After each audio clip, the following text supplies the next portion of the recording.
ಮಾಡುವ ಮುಖಾಂತರ ಸನ್ಮಾನವನ್ನ ಮಾಡ್ತಾರೆ. ಎಲ್ಲರೂ ಜೋರಾಗಿ ಚಪ್ಪಾಳೆ ಮುಖಾಂತರ ನಮ್ಮ ಗ್ರಾಮದ ಹಿರಿಯರೆಲ್ಲರೂ ಸೇರಿ ಅವರಿಗೆ ಸನ್ಮಾನವನ್ನ ಮಾಡ್ತಾ ಇದ್ದಾರೆ. ಇದು ಒಂದು ಕ್ಷಣ ಅದ್ಭುತವಾಗಿರ್ತಕ್ಕಂಥ ಸುಂದರ ಕ್ಷಣ ಅಂತ ಹೇಳ್ತಾ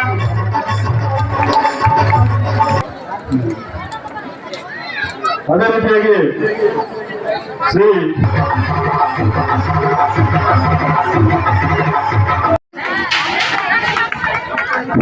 ಗಂಗಾಂಬ ಗ್ರಾಮ ವಿಶ್ವಶಾಂತಿಗಾಗಿ ನಡೆಯಲಿರುವ ಕೋಟಿ ಪ್ರಯತ್ನದ ಬಗ್ಗೆ ಒಂದೆರಡು ಮಾತುಗಳನ್ನು ಹೇಳಬೇಕಂತ ತಮ್ಮಲ್ಲಿ ವಿನಂತಿ. ಗಂಗನಬೂದಾಳ ಗ್ರಾಮದಲ್ಲಿ ಕಳೆದ 24 ವರ್ಷಗಳಿಂದ ವಿಶ್ವಶಾಂತಿಗಾಗಿ ಕೋಟಿ ಪ್ರಯತ್ನ ಕಾರ್ಯಕ್ರಮವನ್ನು ಗಂಗನಬೂದಾಳ ಗ್ರಾಮದ ಎಲ್ಲ ಸದ್ಭಕ್ತರು ಸೇರಿ ಆಚರಿಸ್ತಾ ಇದ್ದಾರೆ. ಈ ಒಂದು ವಿಶ್ವಶಾಂತಿಗಾಗಿ ಕೋಟಿ ಪ್ರಯತ್ನ ಮಾಡಲಿಕ್ಕೆ ಮೂಲ ಕಾರಣ ನಮ್ಮ ಪೂರ್ಣಾನಂದ ಮಹಾಸ್ವಾಮಿಗಳು ಸೋಮನಕೊಪ್ಪ ಇವರ ಶಿಷ್ಯರಾದಂತಹ ನಮ್ಮ ಶ್ರದ್ಧಾನಂದ ಸ್ವಾಮಿಗಳು ಈ ಒಂದು ಮಠದ ನೇತೃತ್ವವನ್ನು ವಹಿಸಿಕೊಂಡಿದ್ದರು. ಈಗಿರುವಂಥವರು ಗುರುಪಾದೇಶ್ವರ ಮಹಾಸ್ವಾಮಿಗಳು. ಶ್ರದ್ಧಾನಂದ ಸ್ವಾಮಿಗಳು ನಮ್ಮ ಭಾಗದಲ್ಲಿ ಹಲವಾರು ಮಠಗಳನ್ನು ಸ್ಥಾಪನೆ ಮಾಡಿದ್ದಾರೆ ಈಗಾಗಲೇ.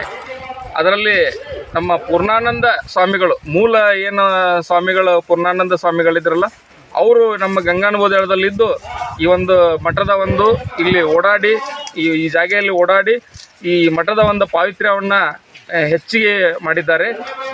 ಇಲ್ಲಿ ತಮ್ಮ ಒಂದು ಭಕ್ತರ ಇದನ್ನು ಬೆಳೆಸಿದ್ದಾರೆ, ಸಂಖ್ಯೆಯನ್ನು ಬೆಳೆಸಿದ್ದಾರೆ.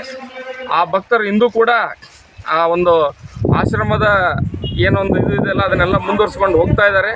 ಎಲ್ಲರೂ ಅದರ ಒಂದು ಮಠದ ಕಾರ್ಯಕ್ಕಾಗಿ ತಮ್ಮ ತನು ಮನ ಧನವನ್ನು ಅರ್ಪಣೆ ಮಾಡಿ ಈ ಒಂದು ವಾರ್ಷಿಕವಾಗಿ ನಡೆಯುತ್ತಿರುವಂಥ ವಿಶ್ವಶಾಂತಿಗಾಗಿ ಕೋಟಿ ಪ್ರಯತ್ನ ಕಾರ್ಯಕ್ರಮವನ್ನು ಭಾಳ ಯಶಸ್ವಿಯಾಗಿ ನಡೆಸ್ಕೊಡ್ತಾ ಇದ್ದಾರೆ. ನಾವು ಕಳೆದ ಕೆಲವು ವರ್ಷಗಳಲ್ಲಿ ಸಾಮೂಹಿಕ ವಿವಾಹಗಳನ್ನು ಕೂಡ ಈ ಕಾರ್ಯಕ್ರಮದಲ್ಲಿ ಮಾಡಿದ್ದೇವೆ. ಇನ್ನೂ ಬರಲಿರುವ ದಿನಗಳಲ್ಲಿ ಇನ್ನೂ ಒಳ್ಳೊಳ್ಳೆ ಜನೋಪಯೋಗಿ ಕೆಲಸಗಳನ್ನು ಕೂಡ ನಾವು ಈ ಮಠದ ಮುಖಾಂತರ ಮಾಡಲು ಎಲ್ಲ ನಮ್ಮ ಗ್ರಾಮದ ಗುರು ಹಿರಿಯರು ನಿಶ್ಚಯಿಸಿದ್ದಾರೆ. ಮುಂದಿನ ವರ್ಷ ನಾವು ಇದನ್ನು ಒಂದು ಒಳ್ಳೆಯ ಇನ್ನೂ ಹೆಚ್ಚಿನ ಒಂದು ಒಳ್ಳೆಯ